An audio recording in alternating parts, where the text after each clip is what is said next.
Susuka or lulunok, dali, sagot gulaman, na nakasashay. First time ko lang magtitimpla ng sagot gulaman and bilang fan ng sagot gulaman, excited na ako matikman to. Either lasa naman tong sagot gulaman or lasang plastic. Sana kasing lasa to ng sagot gulaman ng anong tawag doon? Master Siomai. Ang sarap ng sagot gulaman nila dun eh. Wala nga lang halos gulaman, pero yun, okay lang. Hindi ba dapat gulaman lang to? Kasi kung sagot gulaman, wala naman tong sago. Eh bakit wala din gulaman?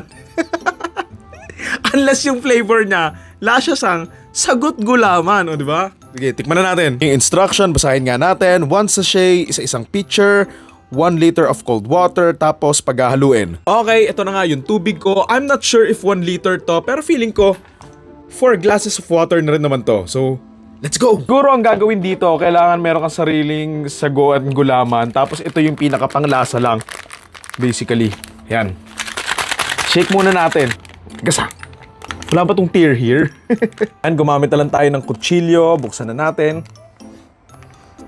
Amoy na amoy yung ano. Oo nga, amoy. Amoy sagot gulaman. Tapang nung amoy niya, maalingasaw. Tikman natin ha. Yung mismong powder yung titikman natin.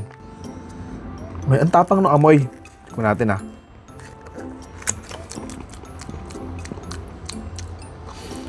Okay naman.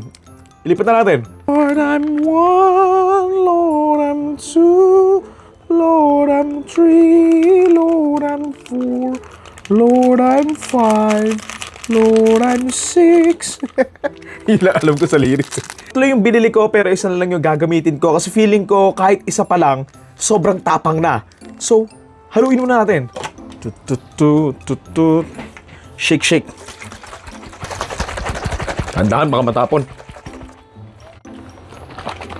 Okay, I think it's okay na. Most of the time may baso ako pero ngayon tutunggain ko na lang kasi diretso hugas na to kasi baka kumapit yung lasa doon sa pitchel eh. Sayang naman. Smell test muna tayo. Amoy sagot gulaman naman. Medyo may pagkatabang yung amoy niya pero let's see doon sa mismong lasa. Okay.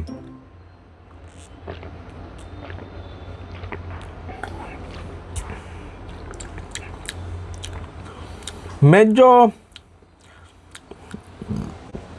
okay naman. Parang mga gulaman na nabibili mo sa tabi-tabi. Alam mo yun, yung mga tigli 5 piso. Mas gusto ko pa rin yung sagot gulaman sa Mang Inasal or doon sa Master Siomai. Pero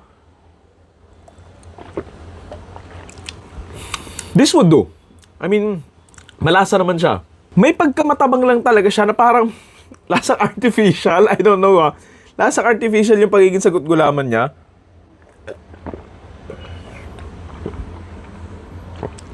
Ayun, medyo madali lang makaumay. Siguro kasi walang gulaman. Walang gulaman na lumulutang and sago. Pero okay naman siya. It's good for its price. Ang isang sachet kasi nito nagkakahalaga ng 16 pesos. And so, not bad na rin kung makakainom ka ng 1 litro ng sagot gulaman. And alam mo yung 16 pesos, like I said, sa kalsada, 5 piso, baka ganito lang kakunti o ganyan. Diba? So, okay na rin. Parang kung ibebenta mo, kikita ka siguro ng mga 20, 50, not bad, di ba?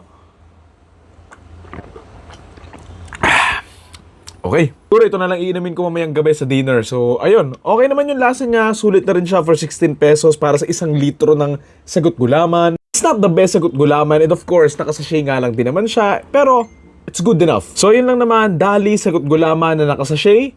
Lulunok. Masarap. May something lang sa aftertaste niya na may pagka-plastic. Pero, not a bad thing.